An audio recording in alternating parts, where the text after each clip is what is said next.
आज की कहानी एक ऐसी दुनिया से आती है जो गहरी है, शांत है और थोड़ी सी जादुई भी है।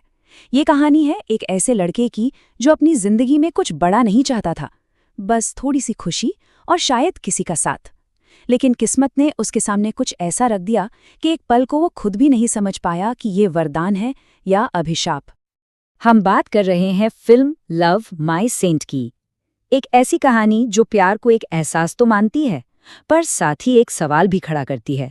सवाल ये कि अगर किसी की मोहब्बत सिर्फ आपकी खुशबू की वजह से हो, तो क्या आप उसे सच्चा प्यार कहेंगे? और अगर एक दिन आपकी हर भावना एक जादुई महक पर टिक जाए, तो दिल किसे चुनेगा, सपने को या सच को? तो चलिए मिलते हैं कहानी के हीरो से, चांगसू से। एक बिल्कुल सीधा साधा शांत सा लड़का। उसकी हर सुबह बिल्कुल एक जैसी होती है। अपनी परफ्यूम की दुकान पर पहुंचना, शेल्फ साफ करना, ग्राहकों को एक हल्की सी मुस्कान देना और फिर दिन खत्म होने पर दुकान बंद करके घर लौट जाना। उसकी जिंदगी में रोमांच जैसा कुछ भी नहीं है। और उसके चेहरे पर ना हमेशा एक हल्की सी थकान दिखती है, मानो वो किसी ऐसे दिन का इंतजार कर रहा हो जो शायद कभी आएगा ही नहीं।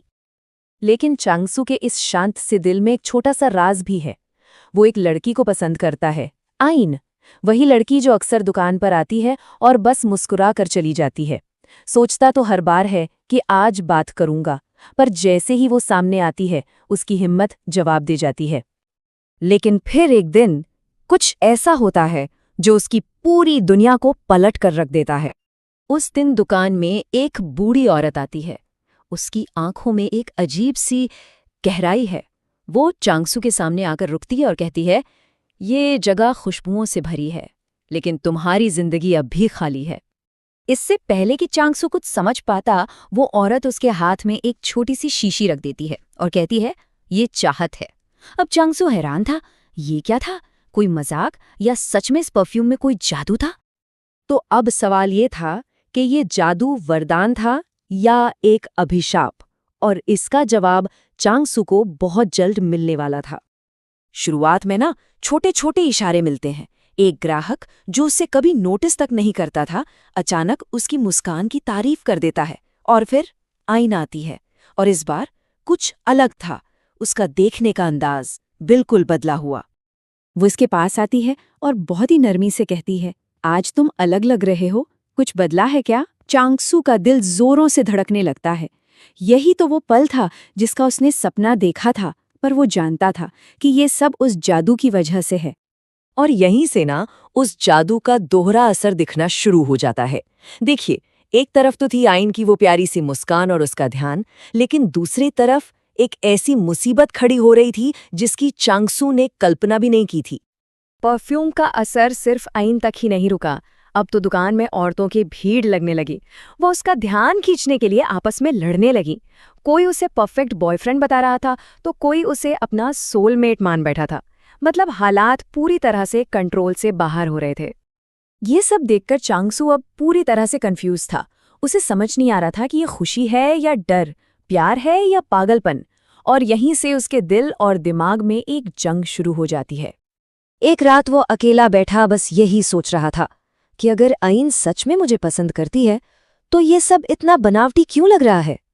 और तभी उसके मन में वो सवाल उठता है, क्या मेरा दिल सिर्फ जादू की वजह से प्यार पा रहा है?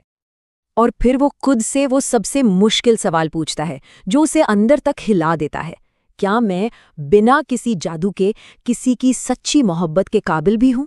और यही सवाल उसे एक फैसला लेने पर मजबूर कर देता है। और उसने तय कर लिया। अगले दिन उसने उस परफ्यूम की शीशी को एक दराज में बंद कर दिया। अब वो सच का सामना करना चाहता था, चाहे वो कितना भी कड़वा क्यों न हो।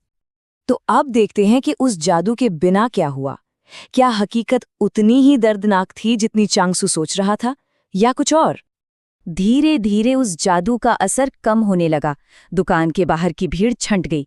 दुकान में फिर से वही पुरानी शांति लौट आई। चांगसू फिर से वही साधारण लड़का बन गया था। और फिर एक दिन आइन वापस आती है। इस बार आइन के चेहरे पर कोई जादुई खिंचाव नहीं था, बस एक सच्ची हल्की सी मुस्कान थी। कुछ पल की खामोशी के बाद वो कहती है, मैं तुम्हें बहुत पहले से पसंद करती थी। शायद तुमने कभी नोटिस नहीं किया, पर मैं हमेशा तुम्हारी तरफ खिंची चली आती थी। वो परफ्यूम नहीं था, वो मैं थी। ये सुनकर चांगसू को यकीन ही नहीं हुआ। उसके दिल का सारा बोझ जैसे एक पल में उतर गया। उसने पहली बार महसूस किया कि सच्चा प्यार किसी जादू का मोहताज नहीं होता, वो तो बस दो दिलों का एहसास होता है। पहली बार उसे ये रिश्ता असली लगा। और कहानी के इसी मोड़ पर हमें इसका असली मतलब समझ में आता है। कुछ दिनों बाद वही बूढ़ी औरत दुकान में वापस आती है। वो अपनी बोतल वापस मांगती है और चांगसू उसे खुशी खुशी लौटा देता है। और जाते जाते वो औरत जो बात कहती है वो इस पूरी कहानी का सार है। वो मुस्कुराकर कहती है, मैंने तुम्हें प्यार नहीं दिया था, बस तुम्हारे दिल का दरवाज़ा खोलने में मदद की थी। बाकी का रास्ता तुम्हारे दिल ने खुद चुना है। और इस तरह चांगसू और अयीन एक साथ थे, बिना किसी जादू के, सिर्फ अपने सच्चे एहसास के साथ।